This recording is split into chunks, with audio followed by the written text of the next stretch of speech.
Hi guys, and welcome to Principles of Management 101. My name is Steve Abram. I'll be your instructor for the rest of the summer, the 12-week session. And we're going to start out today with Chapter 1, Management, and what management is. Okay, Chapter 1 is an introductory level chapter here, and starts out with what is the definition of management. And the definition of management is getting work done through others, and that's what it really means. And we've all got various experiences with different managers in our life. And we're going to talk a lot about what management is, what examples that we've seen of management, good management versus bad management, some of the responsibilities or what we call functions of management are. So we'll get started here right away. As I said before, the definition of management is getting work done through others. And that deals with efficiency and effectiveness, two main aspects of management. Efficiency is getting work done with a minimum of effort, waste, or expense, trying to get things done with as few resources as possible, both human, financial, etc., and not produce much waste. And the second part of that is effectiveness.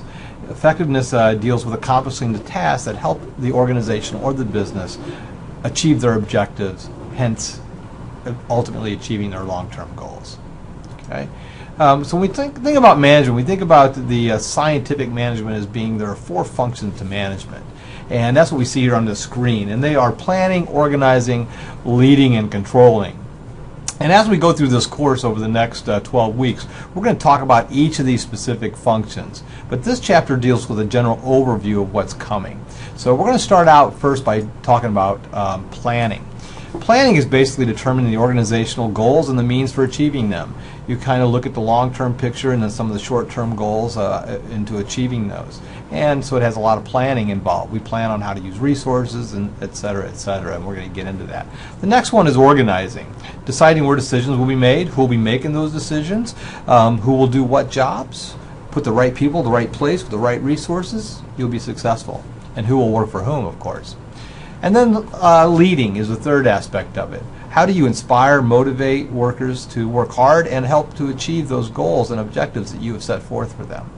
And then the last part is the part that many of us are uncomfortable with and we don't like, and that's the controlling aspect of it, where we have to monitor achievement of these goals. And we have to kind of look at taking corrective action whenever we aren't on the right course or things are going awry.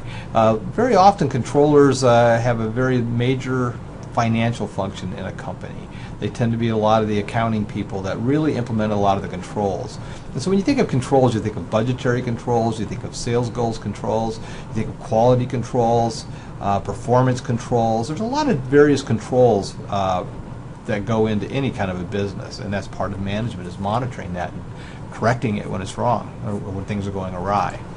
After that, we're going to talk about the various levels of management. And most of us have experience with some kind of management, whether it be a shift supervisor or a general manager, an assistant manager. But when we think of management, we're thinking of large layers of management. We're going to start at the top. Your CEO, COO, CFO, CIO, all those people, right, with all those little acronyms. These are typically the leaders of the company. They tend to be the president, the vice president, people like that. Sometimes they're referred to as the officers of the company.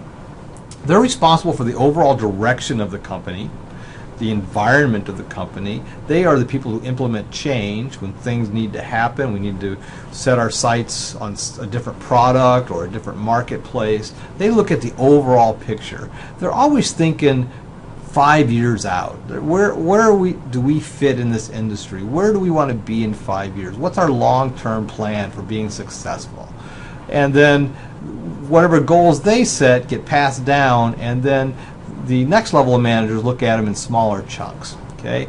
They also help develop the employees' commitment to the ownership of performance. They create a positive culture through their language and their action. And certainly we've seen examples of bad culture, of negative culture.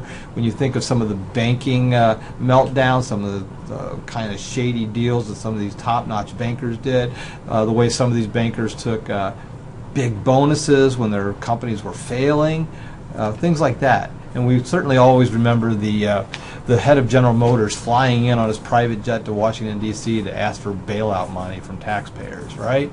And then we have examples of good leadership. When we look at Ford Motor Company, they didn't fly in and ask for money. they were well prepared. They were looking at the big picture, okay? Because top managers are also responsible for monitoring the business environment, which Ford was doing. General Motors, not so much. I'm going to stop right there. Hi. You're all right.